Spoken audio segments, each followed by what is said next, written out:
महाराष्ट्र काय कर्नाटक काय सर्वांनी सबस्क्राईब करा खिलार महाराष्ट्राची शान आणि क्लिक करा बेल आयकॉनवर। एन्जॉय। नमस्कार मंडळी, खिलार महाराष्ट्राची शान या यूट्यूब चॅनलवर मी सूरज दिघे आपल्या सर्वांचं सहर्ष स्वागत करतो। मंडळी गेल्या 7 वर्षामध्ये आपण चॅनलच्या माध्यमातून असेल संपूर्ण महाराष्ट्र कर्नाटक मधले जे देशी गोवंश संगोपन करणारे शेतकरी आहेत यांच्या माध्यमातून आपण वेगवेगळे उपक्रम केले, वेगवेगळी माहिती तुमच्यापर्यंत पोहोचवण्याचं काम आपण चॅनलच्या माध्यमातून केलं। चॅनलच्या माध्यमातून आता 7 वर्ष पूर्ण झाल्यानंतर एका वेगळ्याच आपण कदाचित असं म्हणूया की एखाद्या सोनेरी कार्याच्या दिशेने आपण चाललोय का काय या संदर्भात आपण तुमच्याशी आज बोलणार आहोत। आपल्यासोबत डॉक्टर नितीन मार्कंडे सर आहेत आणि यांच्या माध्यमातून आज आपण ही मुलाखत शेवटपर्यंत बघा। या मुलाखत का सर्वात महत्त्वाची, कारण आपण मायक्रोचिप बसवायला देशी गोवंशाला घेत आहोत। ही मायक्रोचिप बसवणं का महत्त्वाचं आहे आज आपल्याला डॉक्टर स्वतः सांगणार आहेत आणि या मुलाखतीच्या प्रत्येक टप्प्यावरती आपले तुमचे प्रत्येक प्रश्न, मायक्रोचिप बसवणं काय फायदेशीर आहे, ती कोणाला फायदेशीर आहे, पशुला, शेतकऱ्याला, आपल्या सर्वांना, तर या माध्यमातली ही संपूर्ण माहिती असणार आहे। मंडळी, डॉक्टर आम्हाला मुलाखत सुरू करण्याच्या अगोदर तुमचा पूर्ण परिचय द्या। तुम्ही ज्या क्षेत्रामध्ये कार्य करताय त्याबद्दल आम्हाला डिटेल माहिती द्या। नमस्कार मंडळी, मी डॉक्टर नितीन मार्कंडे। पशुवैद्यकीय क्षेत्रामध्ये 35 वर्ष माझी सेवा झाली आणि पशुपालकांशी नियमित संपर्क हीच माझी महाराष्ट्रासाठीची ओळख आहे। तांत्रिक बाबी जेव्हा पशुपालकांना अडचणीच्या ठरतात तेव्हा त्यांचा माझ्याशी संपर्क असतो आणि साधारणपणे पशुप्रजनन म्हणजे जनावर माझ्यावरती येणं, गाभण राहणं आणि त्यापासून पुढची पिढी निर्माण होणं, पैदास या बाबतीमध्ये लोक माझ्याशी संपर्क करतात आणि मला त्याच्यामध्ये आनंद आहे की आपण या गोष्टीमध्ये चर्चा करत आहोत। एक अभिनंदनीय गोष्ट तुमच्यासाठी आहे की तुम्ही खिलार हा विषय अतिशय प्राधान्यानं हाती घेतलेला आहे। महाराष्ट्रात सर्वाधिक शुद्ध पैदास असलेलं पशुधन हे खिलारचं आहे। 9 लाख साधारणतः शुद्ध खिलार गोवंशाची आपल्याकडे नोंद आहे। मला असं वाटतं की ह्या खिलारचा जर विकास मोठ्या प्रमाणात झाला तर तो पशुपालकांसाठी चांगला आहे। म्हणजे बैलगाडी शर्यत असो, दूध उत्पादनासाठी असो किंवा देशी गोवंशापासून जी उत्पादनं तयार होतात तर त्या दृष्टीनं सुद्धा खिलार वंश चांगला आहे आणि महाराष्ट्र गोसेवा आयोगाचं हे कर्तव्य आहे की ज्यामध्ये आपल्या देशी जो गोवंश आहे त्याला आपल्याला पुढे नेत राहायचं आणि जागतिक तापमान वाढीमध्ये जगाचं लक्ष कुठं वेधलं जाईल तर ते खिलारकडे जाईल, कारण त्याच्यामध्ये उष्णता रोधक असणारी जी क्षमता आहे तर ती फार मोठी आहे। म्हणून आपण सर्वांनी जास्तीत जास्त देशी गोवंशाचा सांभाळ आणि आपण ज्या भागामध्ये आहोत त्यामध्ये खिलार वंशाचा सांभाळ करणं अपेक्षित आहे। माल वाहतुकीसाठी अतिशय चपळ आणि खूप ओढ क्षमता असणारं हे जे अतिशय गुणवंत पशुधन आहे तर त्याचा महाराष्ट्राला नक्कीच अभिमान आहे आणि आपण या निमित्तानं जे काही नवीन अत्याधुनिक तंत्रज्ञान आपल्या पशुपालकांकडे पाठवत आहात तर त्याबद्दल तर नक्कीच आपलं खूप खूप अभिनंदन। डॉक्टर खूप खूप धन्यवाद। या मुलाखतीची प्रस्तावना आपण खूप सुंदररित्या मांडली। डॉक्टर आता आपण मेन मुद्द्याकडे जाऊया। आता आपण खरं तर महाराष्ट्र कर्नाटकमधले जे शेतकरी असतील, डॉक्टर असतील, तज्ज्ञ असतील, जुने जाणकार असतील, यांना एकत्रित घेऊन आपण आपल्या महाराष्ट्राचा देशी गोवंश ज्याच्यामध्ये खिलार असेल, देवणी असेल, लालकांदार असेल, या प्रत्येक गोवंशाला आपण मायक्रोचिप बसवणार आहोत। डॉक्टर आता आम्हाला तुमच्याकडून खरं तर सर्व शेतकऱ्यांना हे ऐकून घ्यायचंय, मायक्रोचिप बसवणं का महत्त्वाचं आहे, त्याचे फायदे काय, तोटे पण काही आहेत का फायदेच जास्त आहेत किंवा कशा पद्धतीचं हे आहे ही माहिती आम्हाला हवी डॉक्टर। छान। गोवंश शुद्धता हा पहिला भाग आहे ज्यामध्ये आपल्याला खूप मोठ्या अडचणी आलेल्या आहेत आणि आपल्या राज्यामध्ये शुद्ध गोवंशाची संख्या कमी आणि वंशरहित असलेल्या गोवंशाची संख्या जास्त झालेली आहे। म्हणून जर वंश माहीत असला, एखादी खिलार गाय असली तर तिची पैदास खिलारशीच व्हावी म्हणजे पुढची पिढी खिलार होत राहील आणि अधिक शुद्ध आणि गुणवंत पशुधन आपल्याकडे निर्माण होत राहील। हे सर्वच पशुधनाच्या वंशामध्ये आहे म्हणायला हरकत नाही। देवणी असेल तर देवणी गोवंश वाढावा, कोकण कपिला गोवंश वाढावा असं आपल्याला पहिल्यांदा अपेक्षित असतं। ह्या पैदाशीच्या बाबतीमधला पहिला भाग हा नोंदी करण्याचा असतो। आईचं नाव, वडिलाचं नाव लिहून ठेवणे, कुठल्या दिवशी एकूणच गाय माझ्यावरती आली आणि त्यावर कुठल्या प्रकारच्या वळूकडून ती भरवली गेली आणि मग पुढची पिढी कशी सुरुवात झाली ही नोंदीतून होत राहतं। ह्या नोंदी करण्यासाठीची आवश्यक असणारी बाब म्हणजे ॲनिमल आयडेंटिफिकेशन, की ज्याला आपण ओळख क्रमांक म्हणतो। आणि एकदा का या पशुधनाला ओळख क्रमांक आला, गोवंशाला ओळख क्रमांक आला की मग त्या बाबतीमध्ये असणारी सगळी माहिती आपल्याला मिळू शकते. एकतर ती गाय कुठल्या वंशाची आहे हा पहिला भाग, त्या गोवंशाचा सांभाळ करणारा मालक कोण त्याची माहिती, कुठल्या गोवंशाबरोबर म्हणजे नराबरोबर तिचा संकर झाला, संयोग झाला त्याची माहिती, पिढीमध्ये जे तिच्याकडून पशुधन मिळेल किंवा जी काही पिढी मिळेल त्यांची माहिती, पूर्व पिढ्यांची माहिती, अशी सगळी माहिती करायची असेल तर आधी पहिल्यांदा उपलब्ध असणाऱ्या गोवंशाला एक ओळख क्रमांक लागतो. आता ओळख क्रमांक द्यायच्या पद्धती गेल्या 200-300 वर्षापासून वेगवेगळ्या प्रमाणात आहेत आणि आपण त्या पाहिलेल्या आहेत. आपल्या भारतामध्ये जर आपण बघितलं तर प्रत्येक ठिकाणी आपण नावानं हाक मारतो. हरण्या म्हणतो, सोन्या म्हणतो, राजा म्हणतो, आपल्या आपल्या नावाप्रमाणे या चांगल्या असणारे जे घोर आहेत त्यांचे नावं ठेवले. गायींचे नाव आपण ठेवतोच तशा प्रकारे, पण यांनी होणार नाही. आपल्याला जेव्हा मोठ्या प्रमाणात 9 लाख 10 लाख जेव्हा पशुधन किलारचं आहे तर आपल्याला त्याच्यामध्ये नंबर देणं गरजेचं आहे, म्हणजे तो आकड्यामध्ये असलेला गरजेचं आहे. आणि आकड्यामधली जी संख्या आहे तर ती आपल्याला योग्य प्रकारे त्याच पशुधनाच्या बाबतीमध्ये अंगुली निर्देश म्हणजे आपल्याला ती सांगते की तो आहे पशुधन आहे. म्हणून नोंदींसाठी असणारा हा ओळख क्रमांक ही गोष्ट आपल्याकडे आली. आपण गळ्यामध्ये बिल्ले बांधले बऱ्याच जणांच्या, ते तुटत होते, त्याची जे काही धारण क्षमता आहे तर ती जनावरांची पशुधनाच्या बाबतीमधली कमी होती. मग आपण त्याच्यानंतर गळ्यामध्ये पट्ट्या आणल्या की ज्या पट्ट्यासारख्या आहेत पण त्याच्यावर नंबर लिहिलेले आहेत. त्याचीही युटिलिटी, त्याचीही उपयुक्तता आपल्याला सीमित दिसून आली, म्हणून त्याही पूर्वापार आपल्या कमी होत गेल्या. माणसं बरेचदा अंगावरती टॅटोईंग करतात, नाव लिहितात, तशा प्रकारचे नंबर द्यायची पद्धत केली. पण ती जी प्रक्रिया आहे टॅटोईंगची ती खूप त्रासदायक आहे, वेदनादायक आहे. पशुधनाला असा त्रास देणं अपेक्षित नाही. पशु कल्याणाच्या बाबतीमध्ये ती पद्धत मागे गेली. ब्रँडिंगची फार जुन्या काळात पद्धत होती, म्हणजे ते लोखंडाचे साचे असायचे आणि त्या पाठीवरती ते गोंदवलं जायचं. आम्ही हे लहानपणी म्हणजे साधारणतः 40 वर्षापूर्वी हे काम केलेलं आहे. प्रक्षेत्रावरती पशुधनाला तसं जखमा व्हायच्या, त्या भरून आल्यानंतर मग तेवढा पडलेला जो काळा डाग आहे त्याच्यावरून तो नंबर दिसायचा. 360 नंबरची गाय, 570 नंबरची गाय, असं ते नकोय. आता आपण जेव्हा पशुधनाच्या बाबतीमध्ये पशुकल्याणाचा विचार करतो तेव्हा अजून सोयीस्कर काय, अशा पद्धतीमध्ये आपल्याला एक पद्धत सापडली, ती म्हणजे कानाचा बिल्ला. आणि मग तो कानाचा बिल्ला शासनाने प्रस्तावित केला. आपल्या पूर्ण भारतामध्ये कानाचा बिल्ला टॅगिंग ज्याला आपण म्हणतो ही पद्धत आली. पण जग ह्याच्या पुढे गेलेलं आहे. जग आपल्यापेक्षा साधारणतः 50 वर्षांनी पुढे म्हणायला हरकत नाही. आणि तिथं ह्या मायक्रोचिपचा वापर केला जात राहतो. ही मायक्रोचिप म्हणजे शब्द जरी इंग्रजीमध्ये असला तरी सूक्ष्म पट्टी असंच त्याचं नाव आहे, पण त्याच्यामध्ये संगणकीय काही गोष्टी लिहून ठेवलेल्या आहेत आणि त्या दुसऱ्या काही नाही तर ते आकडे आहेत.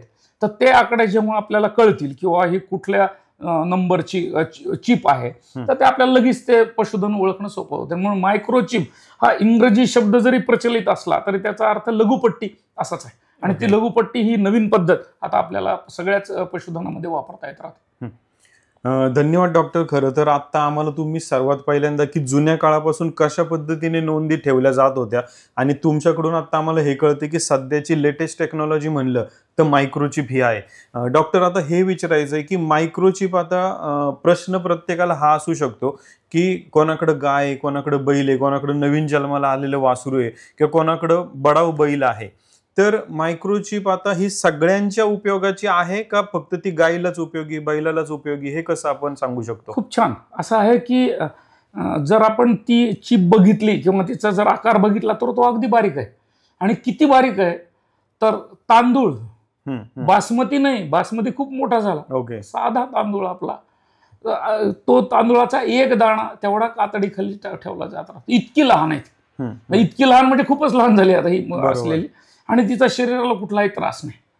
बरं, ही कुठं वापरता येते तर सुरुवात आधी पहिल्यांदा श्वानांपासून झाली, मग मांजरींमध्ये आली. कारण हे जे काही श्वानपालक आहेत तर ते थोडे प्रगत आहेत विदेशामधले सुद्धा. त्यांना असं वाटू लागलं की नाही, शुद्धता आम्हाला जपायची, अल्सेशियन आहे, डॉबरमन आहे किंवा पॉमेरान आहे, या जाती आम्हाला जप, म्हणून मग त्यांनी ती सिस्टम आणली. याचा वापर घोड्यांमध्ये वापर सुरू झाला, कारण घोड्यामधले सगळे श्रीमंत लोक जे आहेत ते घोडे सांभाळतात, त्यांच्यामध्ये वापर आला.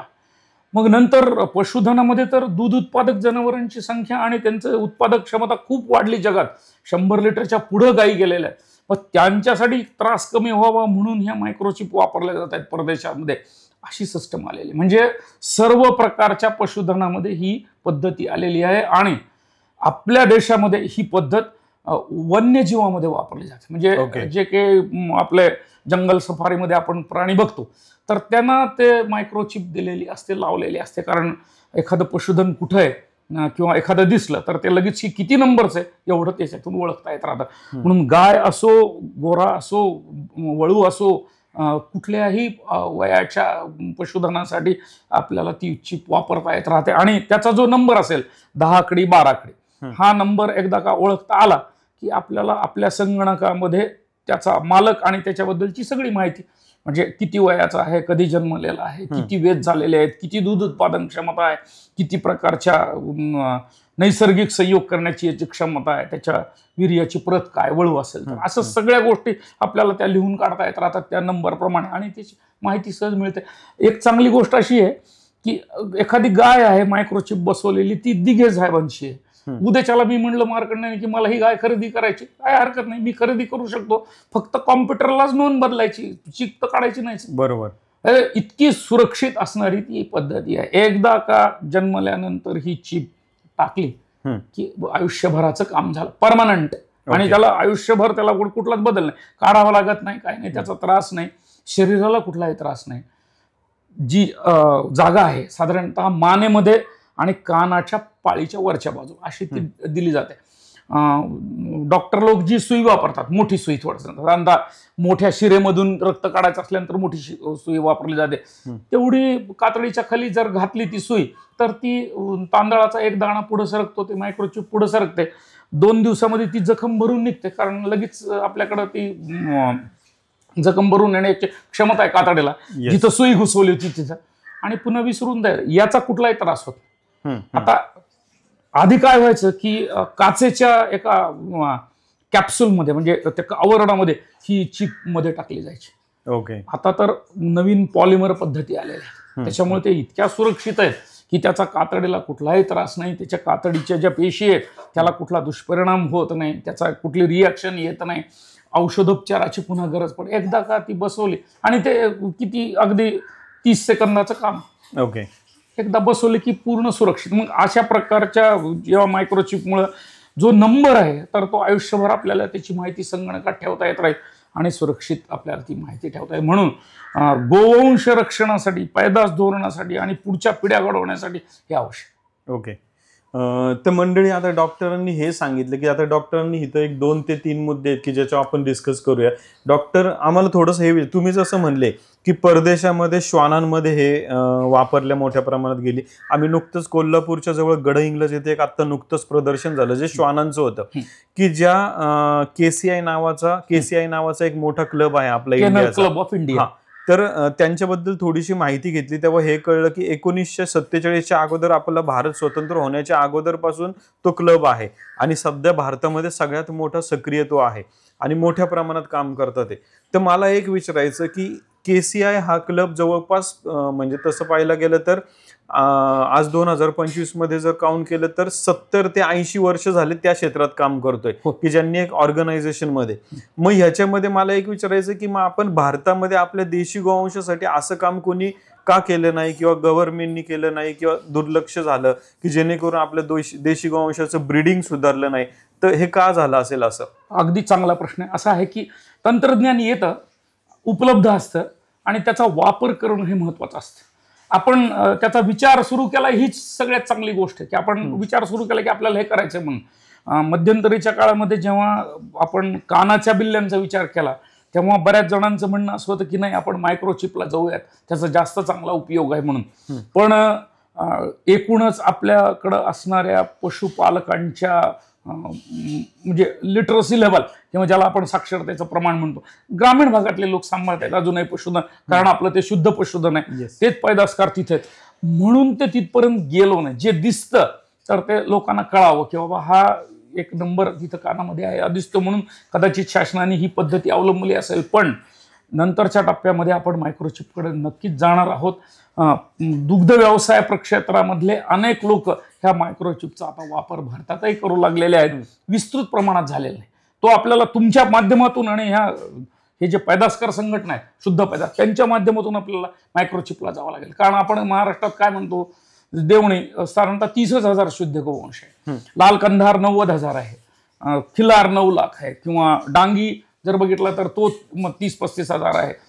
संख्या कमी आहे, पण जर शुद्ध असेल आणि त्यांच्यामध्ये जर मायक्रोचिप लावले तर कुणीही पुन्हा असं पैदास शुद्ध न राहणार नाही अशा दृष्टीने कोणी काम करणार. सगळेजण शुद्ध पैदास करतील, कुटुंबवेल वाढत जाईल, वंशवेल वाढत जाईल, पूर्व पिढ्यांचा इतिहास नोंद होत राहील आणि मग एका भागामध्ये तशा प्रकारच्या पशुधनाची संख्या वाढेल. म्हणून आधी झाला नसला तरी सुद्धा आता हे आव्हान आहे आपल्या समोर की आपल्याला पुढे जायचंय, आपल्याला पशुधनाची क्षमता वाढवायची. आणि मी आधीच म्हणालो की आपला देशी गोवंशाची क्षमता वाढवण्यामध्ये जो आपल्याला अभिमान आहे आणि त्या गुणवत्तेच्या आधारावर आहे तो साधा नाही, ते गुणवत्ता वाढवण्यासाठी हे गरजेचं. म्हणून मायक्रोचिपचा वापर नक्कीच सुरू होत राहील काही. तर मंडळी, आता आपण या मुलाखतीच्या या सुरुवातीच्या टप्प्यामध्ये बरीचशी माहिती डॉक्टरांकडून घेतली. डॉक्टरांनी मगाशी एक गोष्ट त्यांच्यामध्ये नमूद केली की परदेशामधलं संशोधन आणि आपलं भारतीय संशोधन याच्यामध्ये बरंचसं अंतर आहे, आपण बरेचसे मागं आहोत. तर पुढच्या भागामध्ये आपण याच विषयावरती चर्चा करणार आहोत आणि डॉक्टरांकडून आपण हे जाणून घेणार आहोत की डॉक्टर म्हणतात की मायक्रोचिप बसवल्यानंतर जी नोंद आपण करणार आहोत त्या नोंदचा काय फायदा, थोडासा परदेशातली लोक, परदेशातला गोवंश ते कशा पद्धतीने करत आहेत त्याचा आपल्याला कसा करता येईल याबद्दल माहिती पुढच्या भागात घेणार आहोत मंडळी. अधिक माहिती पाहत राहूया खिलार महाराष्ट्राची शान या YouTube चॅनलवर. खिल्लार महाराष्ट्राची शान.